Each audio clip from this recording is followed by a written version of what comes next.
Hello friend, आज हम लोग करेंगे टेस्ट सीरीज नंबर 44। ठीक है, इससे पहले क्या है 43 टेस्ट सीरीज हम लोग कंटिन्यू कर चुके हैं। जो भी हमारे नए व्यूअर्स हैं उनके लिए हमने प्लेलिस्ट बना दी है।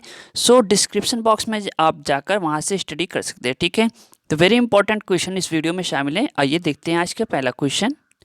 सो फर्स्ट क्वेश्चन है फ्रेंड, भारत में राजनीतिक व्यवस्था के मूलभूत लक्षण हैं। इसमें पहला कह रहा है कि ये एक लोकतांत्रिक गणतंत्र है। दूसरा है इसमें कि इसमें संसदात्मक रूप की सरकार है।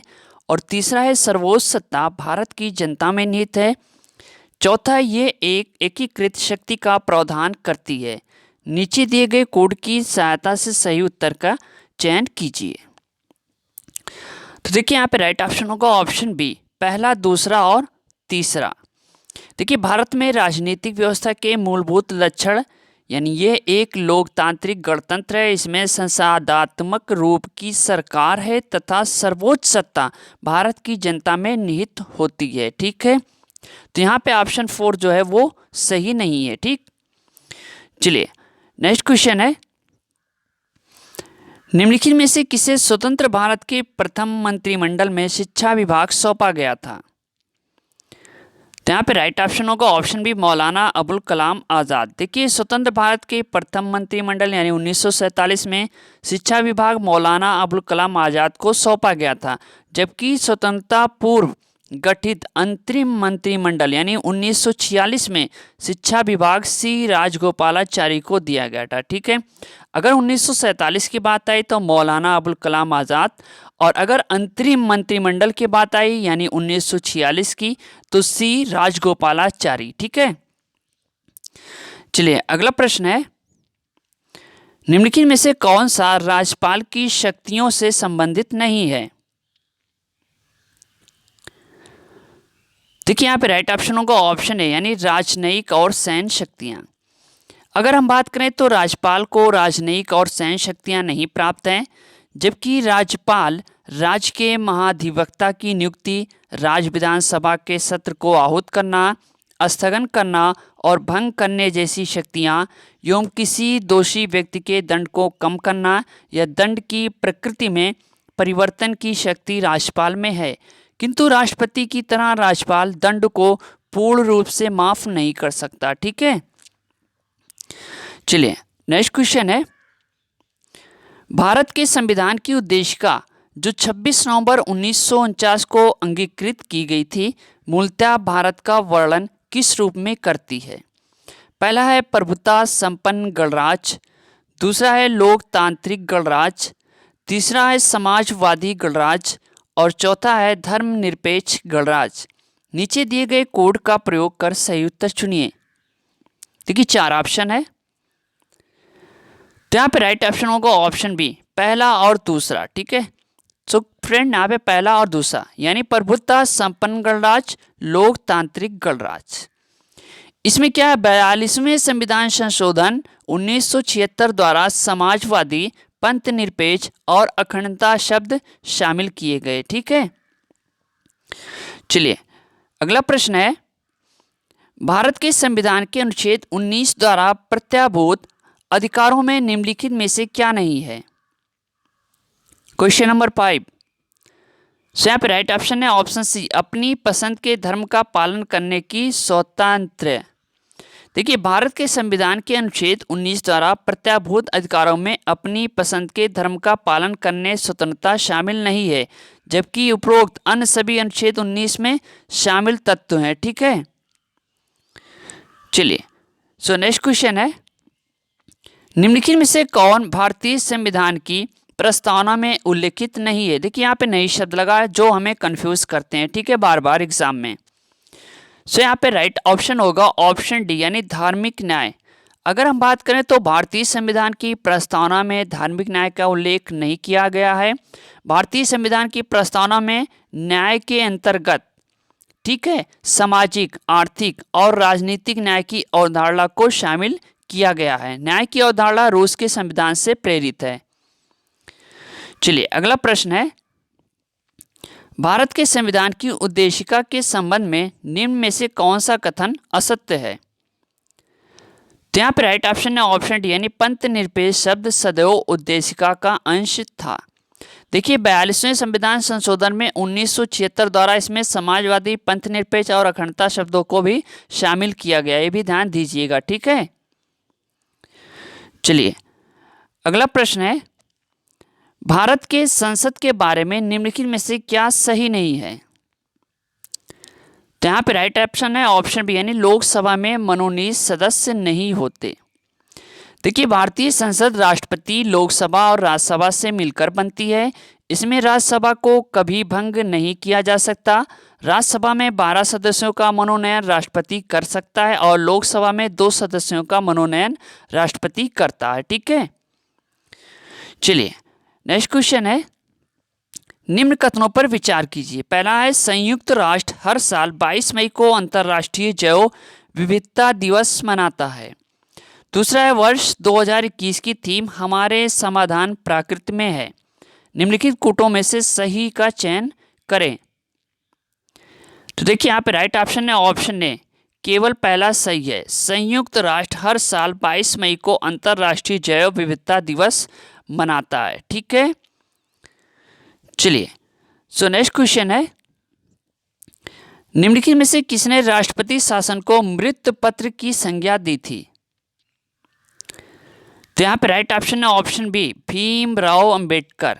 देखिए डॉक्टर भीमराव अंबेडकर ने राष्ट्रपति शासन को मृत पत्र की संज्ञा दी थी। के.एम. नामबियान ने कहा कि राष्ट्रपति का आपातकालीन अधिकार संविधान के साथ एक धोखा है, ठीक है। चलिए सो नेक्स्ट क्वेश्चन है, केंद्रीय सतर्कता आयोग किसकी संस्तुति पर गठित किया गया था। तो इसका राइट ऑप्शन होगा ऑप्शन डी, संथानम समिति।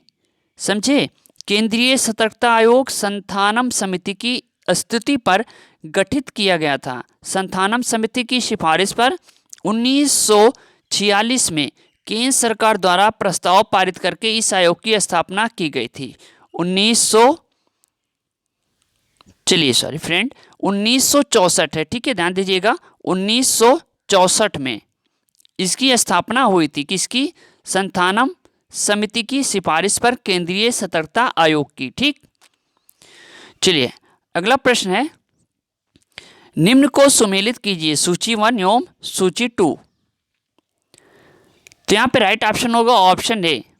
देखिए जॉर्डन की मृत घाटी क्या है, भ्रंश घाटी है, ठीक है। अगर हम बात करें तो ब्रह्मपुत्र घाटी, ये क्या है, रैंप घाटी है।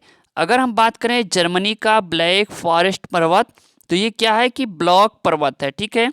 अगर हम बात करें यूरोप का हार्स पर्वत, तो ये क्या है, हॉर्स्ट पर्वत, ठीक है। तो इस तरह से ये सुमेलित होगा।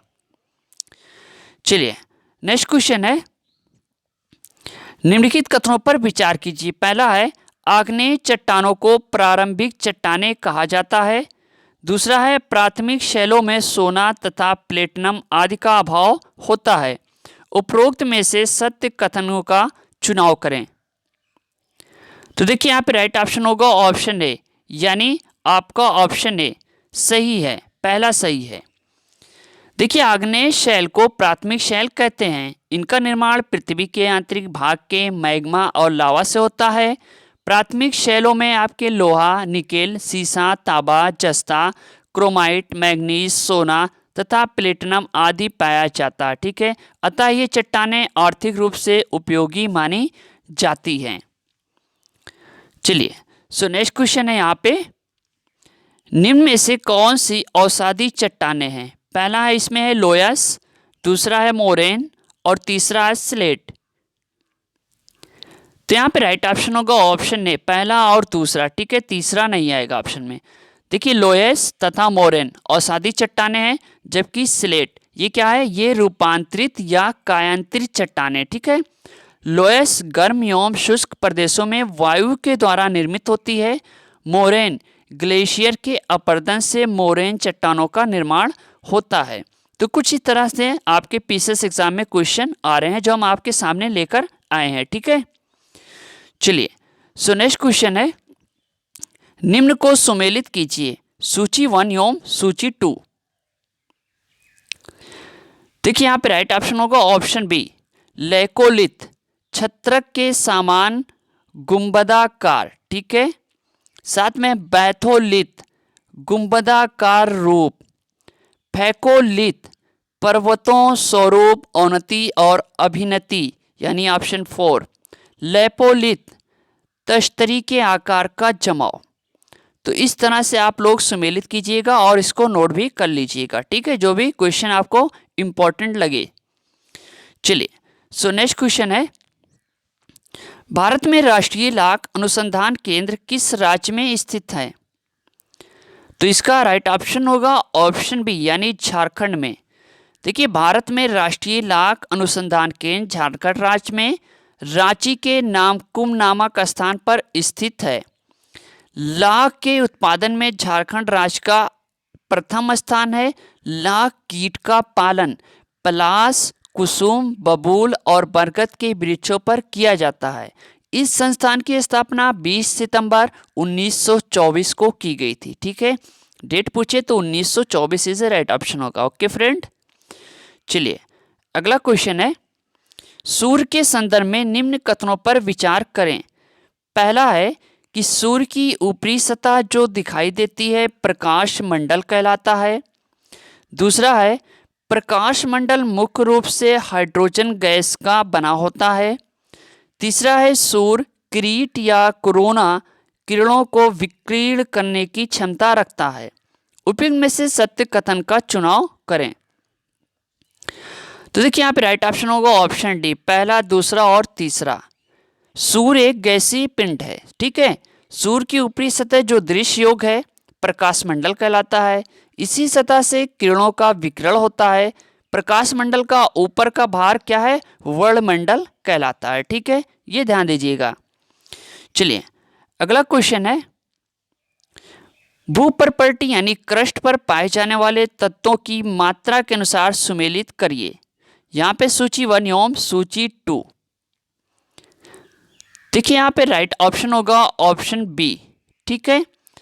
ऑक्सीजन आपके ऑप्शन 2 यानी 46 पे, साथ में सिलिकॉन आपके 27, एल्युमिनियम आपके 4 पे, लोहा, ठीक है, यहाँ पे ध्यान दीजिएगा, लोहा कितने % पाया जाता है आपके, यहाँ पे आपका आ जाएगा, सॉरी, एल्युमिनियम आपका 3 पे और साथ में लोहा आपका 4 पे, ठीक है। दोबारा हम इसको सुमेलित कर रहे हैं। देखिए यहाँ पे ऑक्सीजन 46, ठीक है, सिलिकॉन 1, एल्युमिनियम आपका आएगा 4, लोहा आपका 3 पे, ठीक है। तो इस तरह से इसका सुमेलन होगा।